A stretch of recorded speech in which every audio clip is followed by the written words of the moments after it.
안녕하세요. 비욘디 정다영입니다. 당뇨에 대한 재미있는 이야기를 들을 수 있는 시간, 오현상의 당뇨교실 시간입니다. 오늘도 획기적이고 재미있는 말씀 해주실 오현상 선생님 모셨습니다. 선생님 안녕하세요. 네, 안녕하세요. 네, 선생님 그동안 잘 지내셨어요? 예, 잘 지냈습니다. 네, 더 멋있어지신 것 같아요. 네, 맞습니다. 너무 오랜만에 뵙는 것 같아서요. 네. 시청자 여러분들도 굉장히 반가울 것 같아요. 네. 지난번에 저와 함께 진행했던 그 회식 자리에서 당뇨인들의 그 비법이라고 할까요? 너무 기억에 많이 남았어요. 네, 주변에서도 반응이 좀 좋았어요. 아, 그런 좋은 방법이 이렇게. 네. 이렇게 오늘도 좋은 말씀 해주실 거죠? 예, 그렇습니다. 네. 오늘의 주제는 뭔지 여쭤봐도 될까요? 오늘은 당뇨가 왜 갑자기 이렇게 많아져서 여러 사람들을 고생시키는 큰 문제로 떠오르게 됐는지 하는 거하고 당뇨 치료를 하는 방법은 이미 다 잘 알려져 있는데 막상 치료를 하려면 왜 그렇게 어려운가 뭐 이런 얘기들을 한번 해보려고 합니다. 네, 그러면 대체 당뇨가 왜 이렇게 늘어났는지부터 말씀해 주시죠. 다 아시다시피 당뇨라는 거는 소변에 당이 나온다 그런 뜻이죠. 그리고 그 병이 오랫동안 진행이 되다 보면은 혈관들이 망가져서 각종 합병증들이 나타나서 결국엔 눈도 잘 안 보이고 감각도 둔해지고 신장이 망가져서 투석도 하게 되고 뭐 다리를 수술해서 절단하는 경우도 있고 절단까지요? 예, 뭐 여러 가지 그런 합병증들이 생긴다는 건 대개들 아실 거예요. 네, 합병증이 무섭다는 얘기 많이 들었어요. 그리고 이 병이 뭐 하루 이틀 된 병이 아니고 이런 병이 있다는 거는 이집트의 그 파피루스에도 벌써 기록이 나오거든요. 오래됐네요. 3,000년이 넘게 인류하고 같이 해온 병인데 단지 옛날에는 왕족들이나 귀족들이나 걸리던 병인데 이것이 한 20세기 들어오면서 갑자기 폭발적으로 늘어서 지금은 일반인들 10명에 1명 10명에 1명이요? 아주 심한 나라는 뭐 2명에 1명까지 50% 가까이 된다고요? 그렇게까지 늘어나게 된 이유가 뭔가 궁금하실 겁니다. 그렇네요. 이게 뭔가 부유의 상징의 병이라고 얘기를 해도 될까요? 처음엔 그랬었는데. 처음엔 그랬었는데 뭐 지금은 뭐 부유하고 아니고를 떠나서 없어서. 전 세계 인류를 아주 위협하는 아주 역병으로 지금 등장을 하고 있는 이유에 대해서 궁금합니다. 다음 걸 제가 보여드리면 제가 그렇게 당뇨가 많이 늘어나는 현상을 이렇게 당뇨 대란이라는 말로 표현을 했었는데요. 이 제목을 이미 예정되어 있었다라고 제가 그렇게 했었지 않았습니까? 네, 예정되어 있었다. 지난 세기하고 금세기 들어서 이렇게 늘어날 거는 이미 예측이 될 수 있었다는 뜻이죠. 아, 예측이 가능했다는 거예요? 그러니까 지금 우리가 에너지 소비를 너무 많이 하니까 온실가스 때문에 지구 온난화가 일어나서 맞아요. 뭐 북극의 빙산이 녹고 기후변화가 일어나고 뭐 여러 가지 문제를 일으키고 있잖아요. 그거와 거의 유사한 거라고 볼 수 있습니다. 아, 인과응보 뭐 이런 건가요? 그러니까 환경의 변화라고 그럴까요? 환경의 변화. 먹는 환경이 변화한 관계로 우리들의 그러니까 인류의 체질이 환경의 변화를 못 따라가는 현상이라고 볼 수 있거든요. 그래서 이 첫 줄에 우리들의 조상은 어땠는가 그런 질문을 던졌습니다. 우리들의 조상은? 우리들이라는 건 인류를 말하는 거죠. 아, 인류의 조상, 이렇게 조선시대 말고요. 그 위까지 더 올라가죠. 그러니까 뭐 창조론자든 진화론자든 그런 걸 여기서 얘기하려는 건 아니고 어쨌든 우리 조상이 계속 이어져 왔기 때문에 저희가 이 자리에 있을 수 있지 않겠어요? 그러면 여기서 제가 인간의 형태를 가진 조상은 신생대 사기에 나타났다 그렇게 얘기를 하는데 그 인류학자들이 뭐 여러 가지로 얘기를 하잖아요. 뭐 진잔트로푸스니 뭐 국경원인이니 뭐 이렇게 복잡하게 얘기를 하지만 뭐 그런 얘기를 하려는 게 아니고 인간의 조상이라는 거는 몇 가지 특징이 있어요. 그러니까 똑바로 서서 걸었다는 거하고 직립보행, 직립보행하고 손을 써서 도구를 사용했다. 그 결과로 지능이 발달했다. 그렇게 볼 수가 있는데 어쨌든 그 최초의 인류가 어떻게 창조가 됐는지 진화를 했는지 그것까지는 밝힐 수 지금 없는 입장이지만 예를 들어 300만 년 전에 지층에서 인류를 닮은 뼈가 나왔는데 네. 원숭이는 아닌 것 같고 똑바로 걸은 흔적이 보인다 그러면 일단 우리 조상일 가능성이 좀 있지 않겠어요? 추정하죠. 그렇죠. 네. 부인할 수 없는 그런 것이니까. 네. 그러면 그게 최초로 발견되는 게 300만 년이라고 그렇게 돼 있단 말이죠. 네. 그리고 그 이전에 또 어떤 모습이었는지는 모르겠지만 그 아주 중차대한 변화가 일어나서 뭐 바닷속에 살다가 육지로 올라왔는지는 모르겠지만 네. 그 몸을 구성하고 있는 그 오장육부가 완전히 다 변한 건 아닐 거잖아요. 그렇죠. 그러니까 일단은. 뭐 간도 있었을 것이고 위도 있고, 있었을 네. 것이고 네. 그것이 진화를 했든 창조를 했든 간에 이게 완전히 전부 다 바뀌지는 않았을 그렇죠. 거란 말이죠. 크게 변화가 네. 있었을 거라는 건 아니죠. 그 300만 년 전에 지층에서 최초로 발견이 되니까 네. 그때부터 계산을 하자고요. 그리고 어쨌든 다영 씨나 내가 이 자리에 있을 수 있는 거는 300만 년 전에 그 조상으로부터 지금까지 물려받은 한 번도 실패를 안 하고 뭔가 한 가지를 했기 때문에 우리가 여기에 있는데 그게 뭐냐면 자녀를 번씩? 낳았다는 거죠. 네. 자녀를 낳았다. 제일 자녀를 중요하죠. 낳는데 실패하지 않았다는 네. 뜻이죠. 네. 뭐 그 후에 어떻게 사고로 사망을 했든 굶어 죽었든 그게 문제가 아니라 애 하나는 최소한도 낳았기 때문에 우리가 여기 그렇죠. 있는 거 아니겠어요? 자손이 남았으니까 예. 지금까지. 그러니까 그 평균적으로 애를 출산했던 나이를 30세라고 보면 네. 300만 년이면은 10만 명의 조상이 우리 앞에 있다는 얘기죠. 그렇네요. 그렇죠? 연결이 이렇게 예. 계속 이어지는 거니까요. 그런데 10만 명 중에 하루에 3끼 먹고 산 조상이 몇 명이나 있을 것 같아요? 글쎄요, 이 새끼를 먹었다는 거는 좀 이렇게 꼬박꼬박 챙겨 먹을 여건이 됐다는 거니까 네. 얼마 안 됐을 것 같아요. 우리 1만 명? 2만 명? 우리나라만 하더라도 네.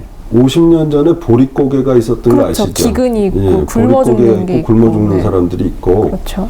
지금 현재에도 북쪽으로 200km만 북상을 하면 북한인데 네. 거기에는 굶어 죽는 사람이 있단 맞아요. 말이죠. 네. 그러니까 10만 명 중에 다영 씨 정도는 굶어 죽을 걱정을 별로 안 했겠고 부모님 정도는 조금 그랬겠지만 조금? 할아버지 때만 가더라도 그렇죠. 벌써 굶었을 날이 있었을 거라고요. 네. 그러니까 99,998명까지는 새끼를 다 못 먹고 2명 빼고는 예, 네. 거의 제가 너무 많이 잡았네요. 예, 굶어 죽을 위험에도 여러 번 그러니까 굶어 죽을 위기를 항상 곁에 두고 살았다고 볼 수가 있죠. 그렇네요. 배불리 예, 먹는 게 예. 그렇게 쉬운 일이 아니었겠네요. 네. 그래서 그런 체질이 전부 다 대를 물려가면서 유전이 돼서 우리 몸 안에 남아있는 것이기 때문에 네. 우리들의 체질이라는 것은 절대로 새끼를 다 먹으면서 살았던 체질이 아니고 굶기를 밥 먹듯 하던 체질이라고 봐야지 맞지 않겠어요? 그렇네요. 굶기를 더 많이 네, 했었던 그렇죠. 그런 항상 네. 굶어 죽지 않을까 걱정하면서 살았던 체질이라고 봐야죠. 네, 그렇네요. 그러다 보니까 그 굶으면 안 좋다라는 그런 생각을 항상 가졌을 것이고 그렇죠. 위험하다. 네. 사람의 몸은 그 굶거나 배고픈 거를 갖다가 될 수 있으면 피하려고 하는 그런 방어 시스템을 개발했을 거 아니겠습니까? 그렇죠. 그게 아주 우수하게 잘 돼 있기 때문에 우리가 지금 이 자리에 있는 거겠죠. 그렇지 못한 사람들은 다 죽었겠죠. 연결이 끊어졌겠죠. 네. 뭐 죽었다기보다도. 네.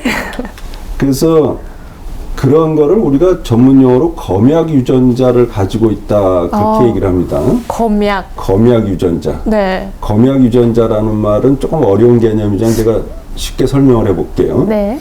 검약이라는 건 뭔가 아끼고 절약한다는 뜻이잖아요. 근검 절약 뭐 이런 건가요? 예, 예. 네. 그래서 그거를 영어로는 트리프티 지놈이다 그렇게 얘기를 하는데 네. 영어 시간은 아니지만 아주 재밌는 걸 발견했어요. 네. 이 트리프티라는 거는 마치 얼핏 보면 명사같이 보이지만은 네. 실은 저게 형용사예요. 그래서 검약한다, 절약하는 뭐 그런 뜻이 있거든요. 네. 근데 이 형용사의 동사형이 thrive거든요. 번영하다. 이건 번영하다예요. 좀 이상하지 않아요? 반대인데요? 내용이. 그 검약하고 절약하는 게 왜 번영하는 게 되는가? 좀 이상하죠. 네, 그렇네요. 근데 이거 왜 이런 일이 생겼냐면 식량이 부족한 상태에서는 절약하는 사람이 번창할 수밖에 없고 마구 써버리면 단절될 가능성이 많다는 뜻이죠. 오, 그러니까, 이런 게 숨어 있었네요. 네. 그래서 이 단어가 나오게 된 시대에는 모든 식량이 부족한 상태라는 게 이미 여기에 드러나 있는 거죠. 그렇지 않습니까? 영어 단어 하나에도. 예. 네. 그래서 뭐 인류의 역사나 네. 인류의 체질이 형성된 시기 혹은 그 이전에 더 그 윗대에 소위 말하는 개통수에서 갈려 나오기 이전 상태, 네. 그러니까 뭐 그 상태가 뭐였는지 모르지만 어느 때든 간에 식량이 항상 부족했기 때문에 네. 그 수없이 많은 기근이라는 이런 그 도전에 의해서 자연 도태가 일어났을 거예요. 그렇죠. 그리고 그런 그 기근에 견딜 수 있는 적자들만이 생존을 했단 말이죠. 네. 그런 기간이 250만 년에서 300만 년쯤 됐을 거라고 그렇게 봅니다. 네. 그래서 먹을 수 있을 때 음식물을 잘 흡수하고 네. 효율적으로 저장을 해서 그렇게 할 수 있는 그 신진대사 체계, 네. 체질이라고 이해하시면 돼요. 네. 그런 유전 형질을 우리가 검약 유전 형질이라고 얘기를 하는 겁니다. 처음 들어봤어요. 네. 네. 그래서 이것은 뭐 한두 개의 유전자를 말하는 것은 아니고 네. 모든 그 사람의 체질이 한 번에 많이 먹을 수 있고 잘 저장할 수 있고 네. 그 다음에 굶게 되면은 그걸 잘 꺼내 쓸 수 있고 그런 체질을 말하거든요. 그러니까 네. 마치 곰이 겨울잠을 자기 전에 가을에 엄청나게 먹어서 체중을 2배 가까이 불린 다음에 네. 석 달 동안 굶잖아요. 네. 그러면 봄에는 체중이 3분의 1로 줄어들거든요. 홀쭉해지죠. 예. 네.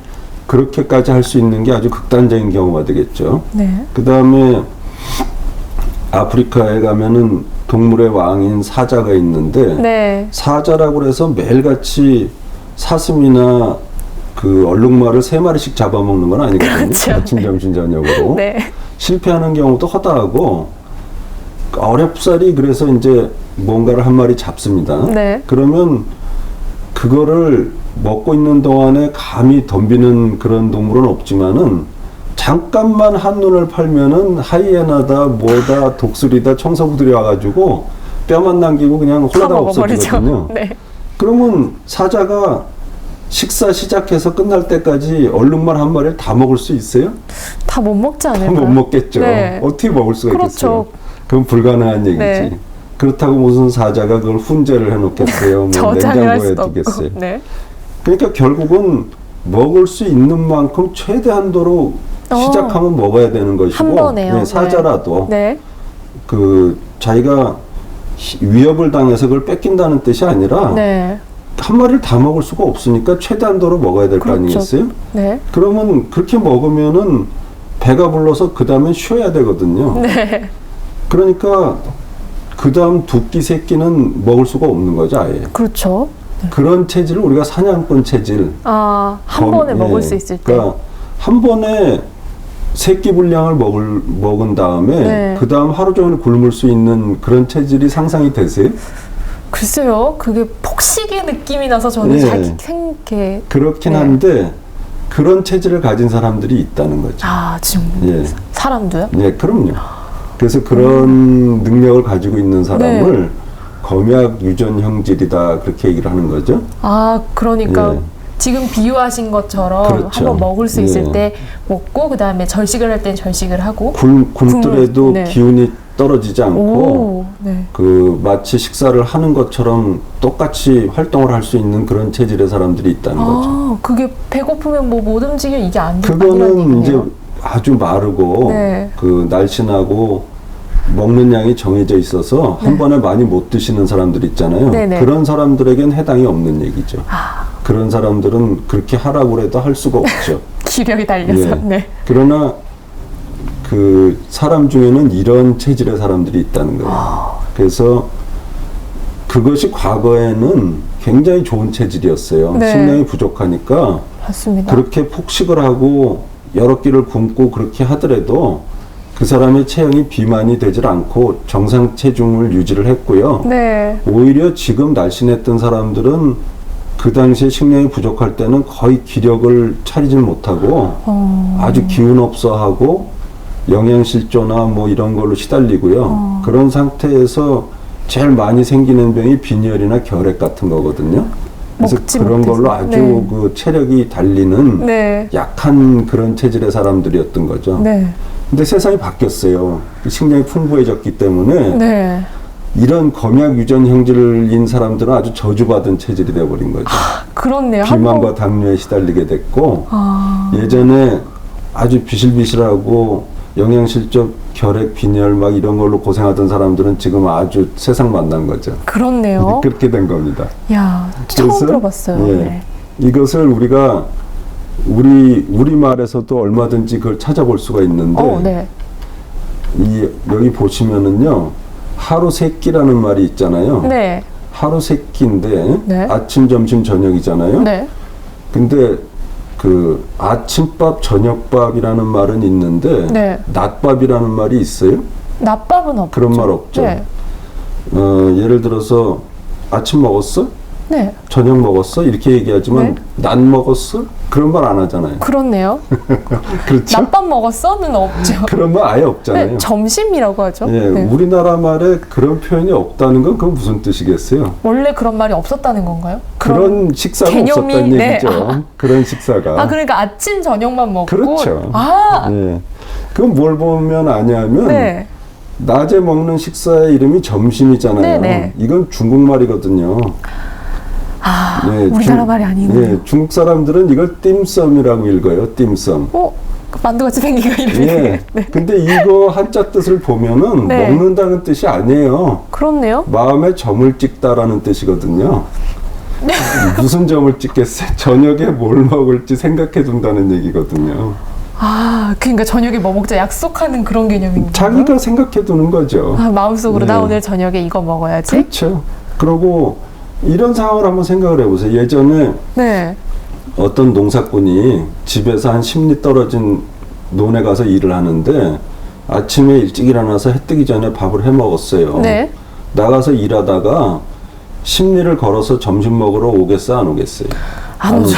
오다 지쳐서 다시. 그 시간도 낭비가 오자마자 갈 것 심하고 같고. 네. 그러면은 뭐 여러 가지 조리기구를 챙겨가지고 가서 논에서 밥을 해 먹었겠어요? 아니요. 이렇게 안 들고 오는 하죠. 거 본 적 있는데. 그거는 아주 특별한 날. 그런 특별한 건가요? 날. 그러니까 모내기를 한다든지 벼베기를 한다든지 이렇게 노동량이 엄청나게 많은 날은 네. 중간에 집에서 음식을 가지고 나와요. 네. 그걸 뭐라고 그러냐면 점심이라고 그러는 게 아니라 새참. 새참이라고 그러거든요. 네네. 이건 들어봤어요. 새참이라는 말은 사이를 채운다는 말이잖아요. 네. 사이라는 건 뭐와 뭐의 사이겠어요? 아침과 저녁 사이에 채운다는 얘기예요.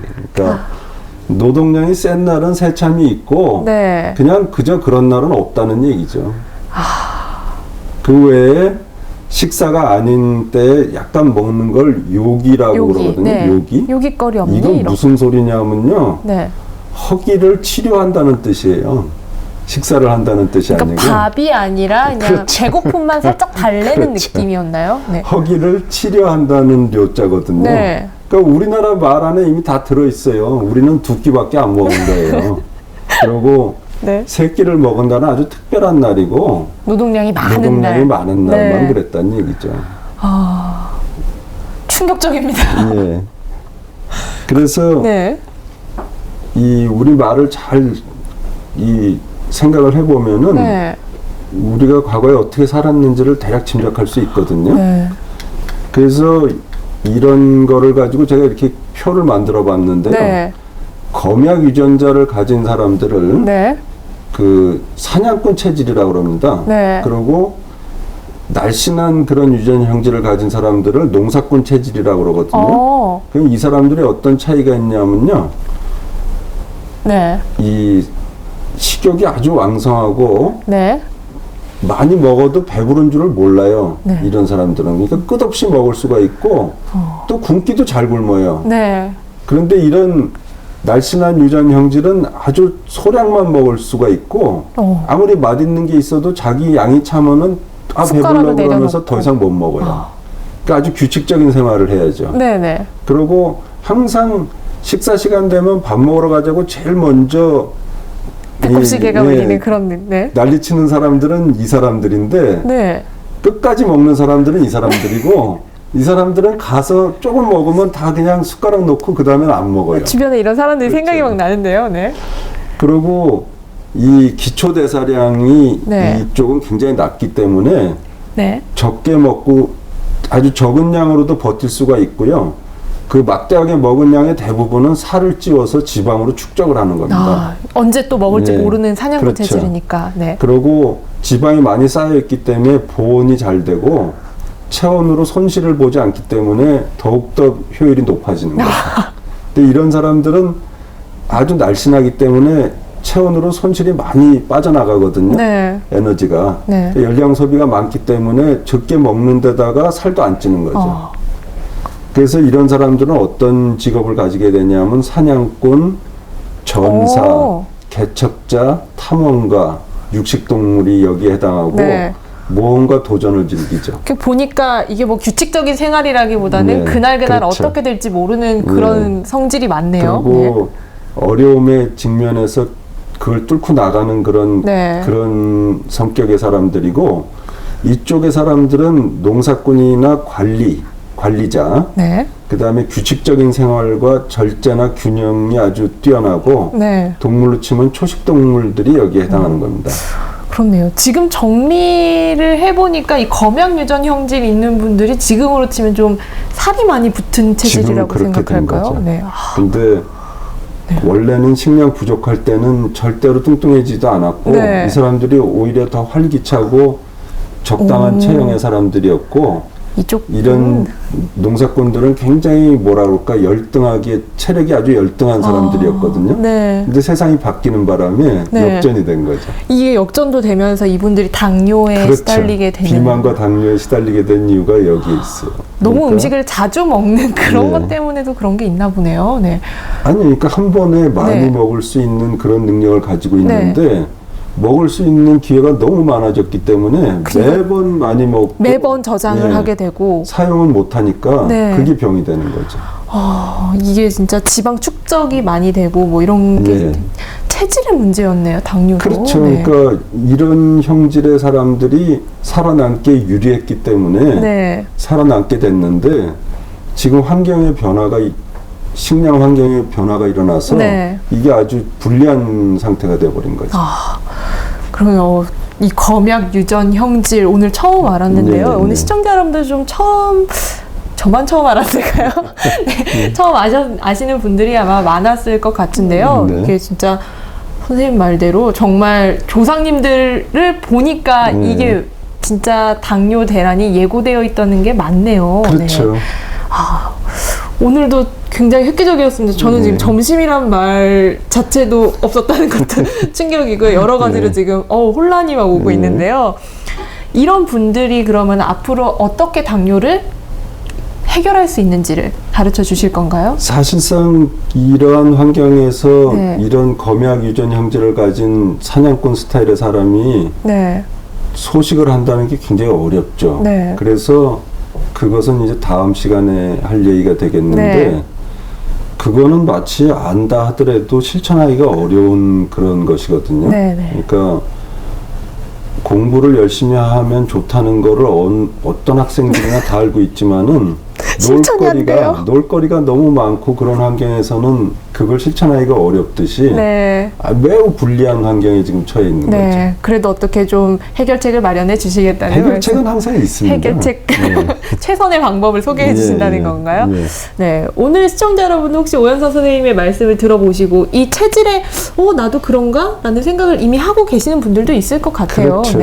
혹시라도 당뇨를 지금 앓고 계신 분이라던가 아니면 이런 체형이라고 의심이 되시는 체질이라고 의심이 되시는 분들은 다음 시간 것도 꼭 확인을 하셔야겠네요. 당뇨인 중에 이제 그 아주 소아당뇨나 그런 분들은 이 체질이 아니에요. 이 체질은 아니고 그건 바이러스 감염에 의해서 일어난다고 보는 경향도 있고 이제 자기가 내부적으로 그 인슐린 만드는 췌장 세포를 다 파괴해서 일어난다고 보는데 그거는 본인이 뭘 잘못해서 그렇게 되는 건 그건 아니거든요. 좀 유전적인 게 있는 건가요? 네. 예. 아니 유전도 아니에요. 그냥 유전이 아니고 네. 그거는 면역계통의 잘못으로 소아당뇨가 온다고 보죠. 네. 근데 요즘은 그 말 잘 안 쓰고 일형 당뇨라고 그러는데 네. 대부분의 당뇨는 비만형이고 과음과식, 과로, 과체중 뭐 이런 과로 나가는 사람들이거든요. 네. 그 사람들이 여기에 당한다는 얘기죠. 과음, 과식, 과로, 과체중, 뭐 또 많이 있겠죠. 과로 앞에 과자 붙는 예, 거 예, 예. 있으신 분들은 좀 이렇게 해당된다고 보면 되겠네요. 그렇죠. 오늘 너무 많은 걸 가르쳐 주셔서요. 네, 되게 많이 배워가는 것 같아요. 네. 저도 좀 주변에 이렇게 앞에 말씀하신 과거가 붙는 분들이 조금 생각이 나서요. 이거 빨리 챙겨보라고 말을 해야 될 것 같은데요. 네, 오늘 이 시간은 여기서 마무리를 하도록 하겠고요. 혹시 과거가 해당이 되시는 분들은 다음 이 시간에 선생님께서 또 다른 이야기를 또 풀어주신다고 하니까요. 기대 한번 해보시기 바랍니다. 선생님 오늘 너무 좋은 말씀 감사드리고요. 네, 시청자 여러분께 함께 인사드리고 마무리하도록 하겠습니다. 네, 시청자 여러분 고맙습니다.